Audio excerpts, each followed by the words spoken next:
नमस्कार दोस्तों। हम बात कर रहे थे वनस्पति वाले टॉपिक पे और काफ़ी ज़्यादा चर्चा कर चुके हैं। आज वनस्पति कुछ महत्वपूर्ण बातों पर चर्चा करते हो। अगली क्लास में हम जो इसके वानिकी है, इसके ऊपर जो योजनाएं चलाई गई उनके ऊपर भी हम कल अगली क्लास में चर्चा कर लेंगे। और फिर अगली क्लास में आपके अभ्यारण्य वगैरह, राष्ट्रीय उद्यान वगैरह प्रारंभ हो जाएंगे। तो पिछली जो क्लास में हमने अनेक वनस्पतियों के बारे में अध्ययन किया है।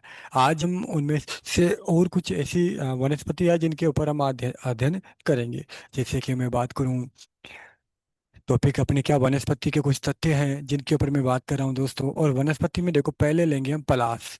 और दोस्तों पलाश जो है, इसे क्या कहते हैं? जंगल की आग कहते हैं दोस्तों। क्या कहते हैं? जंगल की आग। और इसका वानस्पतिक नाम जो है, Butea, Butea monosperma, Butea monosperma है। और ये सर्वाधिक जैसे पाई जाती है पलाश, वो दक्षिणी राजस्थान, या मैं बोलूँ दक्षिण पूर्वी राजस्थान में, जैसे कि हाड़ौती क्षेत्र हो गया, ठीक है, राजसमंद हो गया, और राजसमंद के आसपास के जो जिले हैं उनमें भी देखने को ये मिलती है। लेकिन सर्वाधिक हाड़ौती और आपके राजसमंद वगैरह में देखने को मिलती है। कहने का मतलब दक्षिणी राजस्थान में देखने को मिलती है। ठीक है, इसका अन्य नाम क्या है? डाक या टेसू, डाक या टेसू। इसके जो फूल है, ऊपर से तो पीले होते हैं और नीचे से क्या होते हैं? लाल होते हैं। और कहते हैं इसके बारे में, एम एम भंडारी ने Flora of the Indian Desert नामक पुस्तक लिखी थी, जिसमें बताया था इसमें, इसके बारे में जो उल्लेख करता है, वो कौन करता है? एम एम भंडारी, जिन्होंने Flora of India, Flora of the Indian Desert नामक पुस्तक में उल्लेख किया। इसके बारे में बात करूं, एक आता है आपका पामारोजा। क्या आता है? पामारोजा। और पामारोजा, और एक आता है रोसा। पामारोजा और एक आता है कौन सा? रोसा। ये दो घास हैं। और इन घासों के तेल का उपयोग जो तंबाकू है उसको सुगंधित करने में काम में लिया जाता है दोस्तों। उसके बाद में बात करूं, साल। साल के जो वृक्ष है दोस्तों, सर्वाधिक कहाँ देखने को मिलते हैं? आपके बांसवाड़ा में मिलते हैं। उसके बाद में बात करो कहाँ मिलते हैं, पहले तो ये ध्यान रखना, बांसवाड़ा। और उसके बाद में आता है साल। साल हो गया बांसवाड़ा में पास। शीशम, शीशम के वृक्ष से आपके क्या बनाए जाते हैं? कंघे, जो हम बाल बाते हैं, ठीक है, उन बालों के लिए जो कंघा आता है, वो कंघा किस लकड़ी का है? शीशम। इसका शीशम की लकड़ी का। और क्या करूं, कुक्कट नामक घास, जो साइबेरियन पक्षी के लिए बहुत उपयोगी है। और ये घास देखने को कहाँ मिलती है? केला देवी घना पक्षी बिहार अभ्यारण्य, जो कहाँ पड़ता है? आपके भरतपुर में पड़ता है दोस्तों। क्लियर? ये बात आपको याद है, रखनी है। आगे चलते हैं। इसके बाद में बात करूं, एक चीज ध्यान रखना, एक आता पंचकुटा सब्जी। यानी एक पंचकुटा सब्जी मतलब, इसके अंदर क्या है दोस्तों? 5 सब्जियों को शामिल किया गया है। और वो 5 वो कौन से फल है जिनको शामिल किया गया? एक तो केर है, एक सांगरी है, केर हमारे आते ही हैं, सांगरी हम देखते ही हैं, ठीक है ना, कोमटा है, गूंदा है, और कचरी। इन 5 को पंचकुटा सब्जी में शामिल किया गया है। तो अगर आपसे पूछ ले कि निम्न में से पंचकुटा सब्जी में या पंचकुटा में शामिल नहीं है या है, ये प्रश्न आ चुका है, थोड़ा ध्यान रखना। अब एक आता है आपका महुआ। अब महुआ क्या करने के लिए?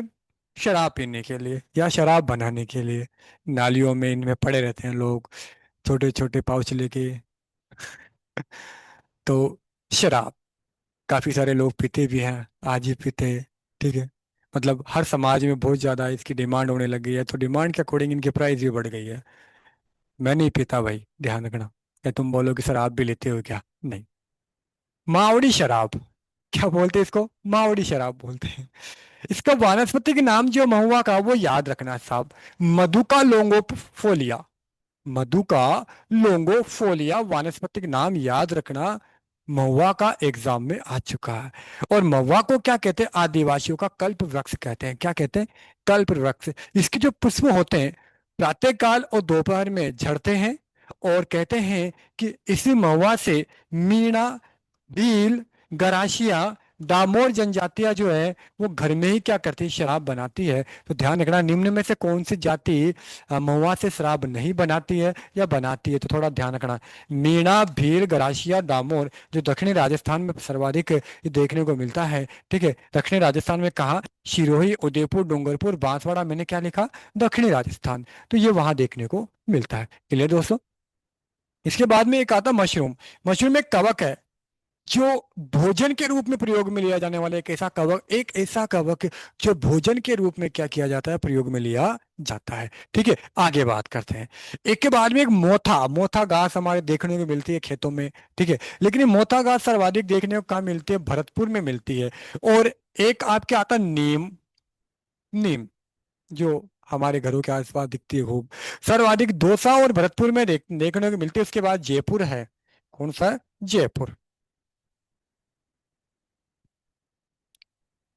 ठीक है, ये देखने को मिलती है। और ध्यान रखना साहब, ये एग्जाम में आ चुका है। नीम का वानस्पतिक नाम एजेडी रिकेटा। एजेडी रिकेटा। एजेडी रिकेटा इंडिया, सॉरी इंडिका। एजेडी रिकेटा इंडिका इसका वानस्पतिक नाम है। इसके बाद में एक आता पान जो हम खाते हैं।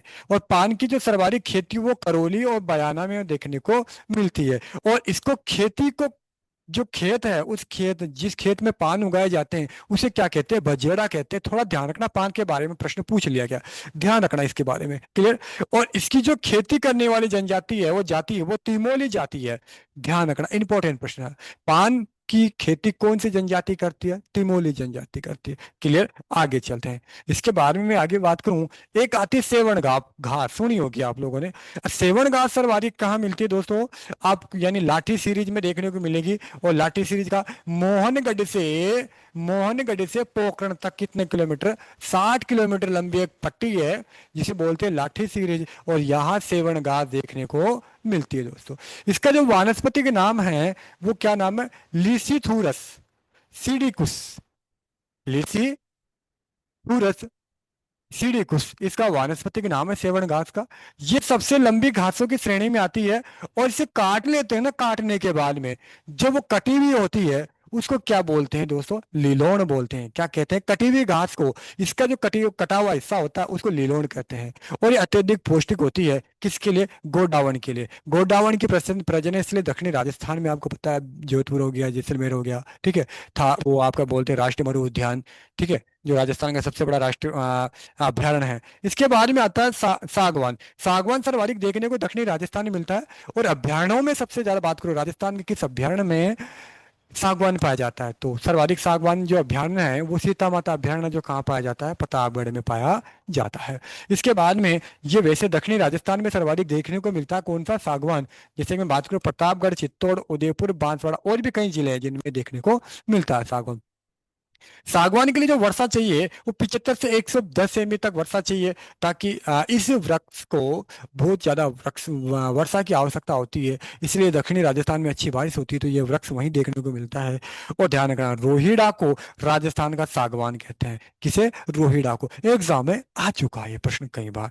इसके बारे में बात करूं, क्या आपके सामने रेशम कीट। और रेशम कीट का पालन किस पर किया जाता है, किस वृक्ष पर, सहतूत के वृक्ष पर रेशम कीट का पालन किया जाता है। किस पर, सहतूत के वृक्ष पर, जिसे मलबरी भी कहते हैं। और ये सर्वाधिक आपके कोटा, उदयपुर, चित्तौड़ इन जिलों में देखने को मिलता है, क्लियर। आगे बात करते हैं। इसके बाद में एक आता है शहद और मोम।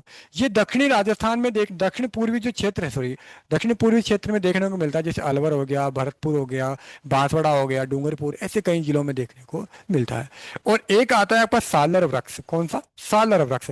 और सालर वृक्ष की लकड़ी से रेगजीन का डिब्बा बनाने में काम में लिया जाता है। और ये सालर सर्वाधिक उदयपुर, जोधपुर, अजमेर, जयपुर, सिरोही जैसे जिलों में देखने को मिलती है दोस्तों। ठीक है, आगे देखते हैं। आपने एक चीज सुनी होगी, रोहिड़ा जो है, रोहिड़ा, रोहिड़ा की लकड़ी से बंदूक की बट बनाई जाती है। ये एग्जाम में पूछ लिया गया कई बार। बंदूक की बट, जो बंदूक चलाने वाला जो होता है ना, ट्रिगर होता है एक तरीके से। ठीक है, तो पिस्तौल जिसको हम बोलते हैं, एक तरीके पिस्तौल हो गई, वो ऐसे कंधे पे लगाकर छोड़ने वाली हो गई। तो उन पर क्या है, जो वो बंदूक का जो बट है वो इसी वृक्ष की लकड़ी से, रोहिड़ा से ही बनाई जाती है। आगे चलते हैं। इसके बाद में हम बात करें तेंदुआ। तेंदुआ ने तेंदू के बारे में बात करें, तो तेंदू को वागड़ क्षेत्र में क्या कहते हैं, टेमरू कहते हैं। क्या कहते हैं, टीमरू कहते हैं दोस्तों। और जो टीमरू है इसे वागड़ का चीकू कहते हैं। वागड़ का चीकू किसे कहते हैं, टीमरू को। टीमरू किसे कहते हैं, तेंदू को कहते हैं। तेंदू के जो पत्ते होते हैं, ठीक है।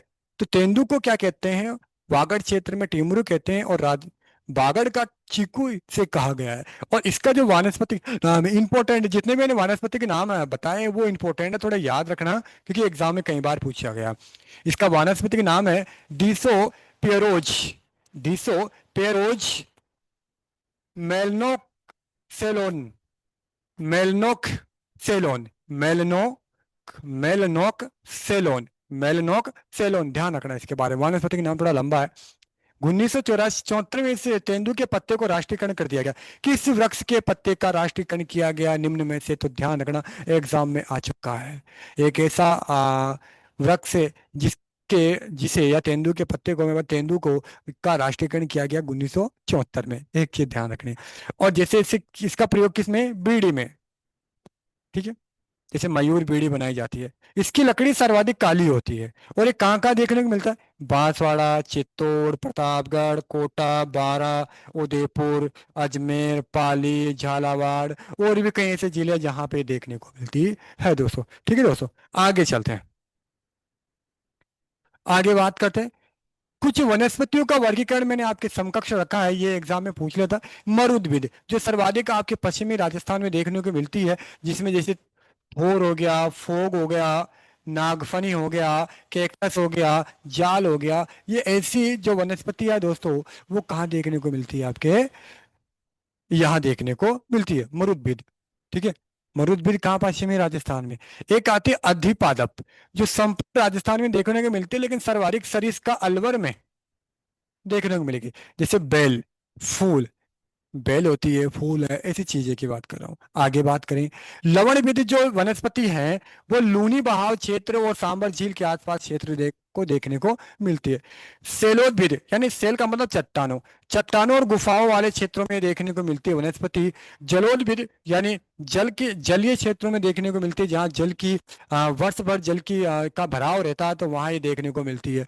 एक होती है समोद्भिद, और समोद्भिद सामान्य ताप और आर्द्रता वाले क्षेत्रों में पाए जाए, सामान्य ताप, नॉर्मल ताप की बात कर रहा हूँ, और आर्द्रता वाले क्षेत्रों में ये समोद्भिद पाई जाती है।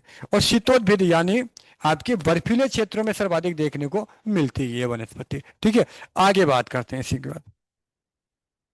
देखो, कुछ विदेशी पौधे जो एग्जाम में आ गया, एक तो इजराइल बबूल जो इजराइल का है, एक मोपेन जिम्बाब्वे का है, होहोबा जोजोबा इजराइल का है, यूकेली, यूकेली प्लेटिस है, यूकेली पटिस, यानी इसको बोलते हैं सफेद आजू, ऑस्ट्रेलिया का है। थोड़ा सा ध्यान रखना, बोलने में थोड़ी दिक्कत हो जाती है।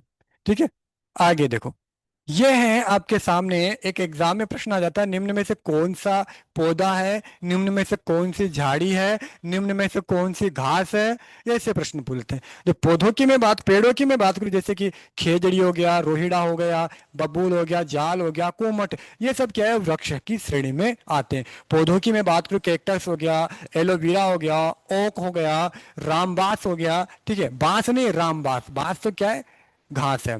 इसके अलावा मैं बात करूं, केर हो गया, बेर हो गया, फोग, ये सब क्या है, झाड़ियां हैं।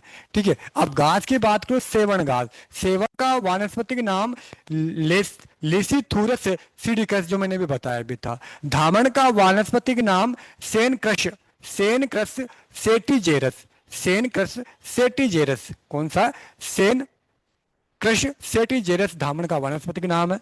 लीलन हो गई, मोथिया हो गई, जैसे भरतपुर में पाया जाता है, बांस दक्षिणी राजस्थान में, इसका वानस्पतिक नाम क्या है, बम्बूसा वालगरिस, बम्बूसा वालगरिस इसका वानस्पतिक नाम है। इसके अलावा बुर नामक घास आपके बीकानेर में, करड़ आपके जैसलमेर वगैरह में, ठीक है, गोखरू घास पाई जाती है, अंजन घास, मोचिया घास, मोचिया चूरू में देखने को मिलती है, जैसे आपका चित्तौड़ चूरू में जो अभ्यारण्य है, ठीक है, वहां देखने को मिलती है। खस नामक घास से क्या बनाई गई है, इत्र बनाई गई दोस्तों। तो ये कुछ ऐसी बातें थी जो मैंने आपके समकक्ष रखी है।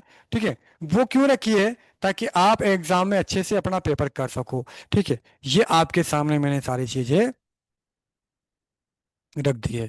अगले क्लास में हम जो बात करेंगे, वनस्पति से जुड़े हुए जो और कई पार्ट है, उनके ऊपर हम चर्चा करेंगे। तो किसी प्रकार का कोई भी डाउट हो तो जरूर पूछेगा। तो अगली क्लास में मिलते हैं। थैंक यू, धन्यवाद।